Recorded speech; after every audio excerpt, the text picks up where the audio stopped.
Hello and welcome to today's video, and today we're going to be taking a look at the DCU7230W, and we're going to be having a look at some of the parts that we can save from it for other people who have the same machine.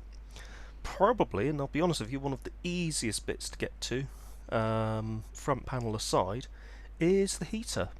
So you need to remove the front panel, you need to remove the top panel so you can get access to the actual loom itself. Then you need to remove every single screw on this back panel, which is basically the heater conduit, and also, as you can see there, insulates the heater from the outside of the machine. Heater itself is held in with 1, 2 and 3 screws. Once you undo those, the heater will literally just come up. You can see here there is another screw which is holding on the heater's loom connector, which is inside the machine, so I'm just unscrewing that, and off camera I use a small flat bladed screwdriver to pop out the connectors, feed the connectors through that hole where you can see the rubber grommet, lift the heater off of its mounting points, and there you go. That's the aforementioned loom connector there. So you can just pop those two out. You got the blue one and the white one to pop out. Couple of clips holding those in. But once those are free, you can easily get the heater unit off the back of the machine. Parts-wise, the heater unit is one of the more expensive parts, and if it's still working, would probably be a good one to grab. This is the rear drum bearing. Now, there is a plate, a silver plate that goes over this that's held in with 2 screws, and that's underneath the heater assembly. There are 6 screws and a circlip holding the drum into the rear bearing itself, as you can see there. What I did was, if you were going to do this, to actually sort of put the machine back together or replace that bearing, I would say the best thing to do is to have an assistant hold the drum from the top with the top cover off. You don't need to remove any side covers to do this job. Top cover off, hold the drum in place, so when you obviously remove that final screw it doesn't drop like that. Pop off that circlip, remove the drum bearing, fit the new one, pop on the new circlip, and away you go.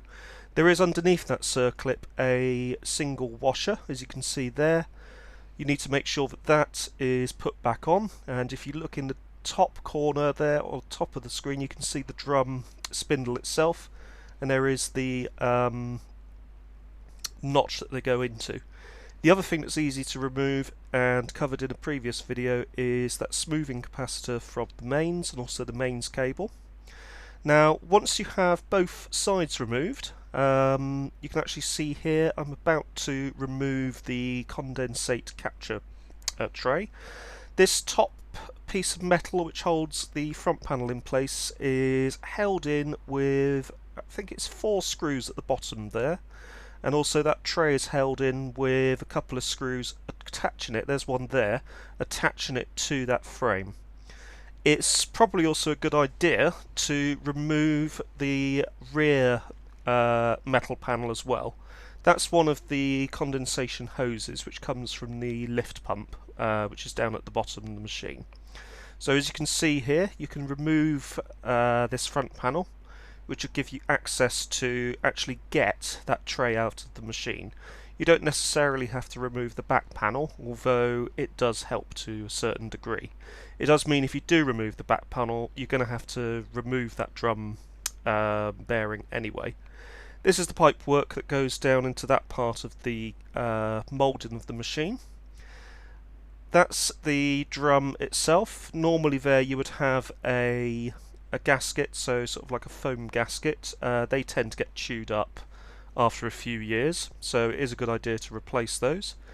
This here is the sump unit itself. So the sump unit is held in with a single screw, and there are a couple, I think it's 3 in total, latches which hold the entire unit as one whole thing into the bottom of the machine. I've just connected or disconnected the lift pump there. This little thing here that I'm fiddling with now is actually a level switch. And there is what looks like a foam float under there, which obviously hits that switch if the sump fills up too much.